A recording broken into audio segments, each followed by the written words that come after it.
Satuan Reserse dan Kriminal Polres Aceh Barat menangkap pria berinisial S yang merupakan terduga pelaku pembalakan liar di hutan lindung wilayah pedalaman Kecamatan Sungai Mas, Aceh Barat. Saat diamankan di kebun sawit, ditemukan 40 potong kayu kosen jenis kelompok meranti dan 1 unit sinso.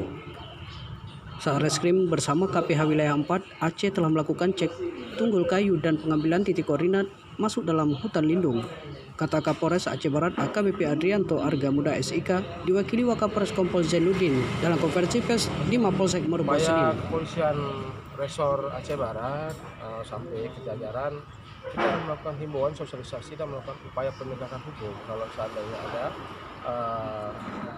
dari masyarakat yang melakukan pembalakan liar di hutan kawasan hutan itu.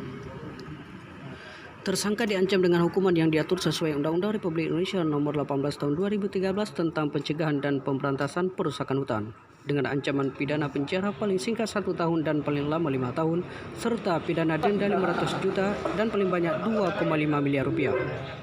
Inilah pendengar acara konferensi pers terkait dengan penangkapan atau illegal logging yang berada di wilayah hukum Polres Aceh Barat, di mana tersangka satu orang berhasil diamankan oleh pihak kepolisian, dan ini merupakan sebuah efek jerah bagi setiap warga atau siapapun dia yang melakukan perambahan hutan, terutama di kawasan hutan lindung yang memang secara ketentuan telah memiliki undang-undang melindungi oleh negara. Dari Malabo, Kabupaten Aceh Barat, Anwar Yunus melaporkan.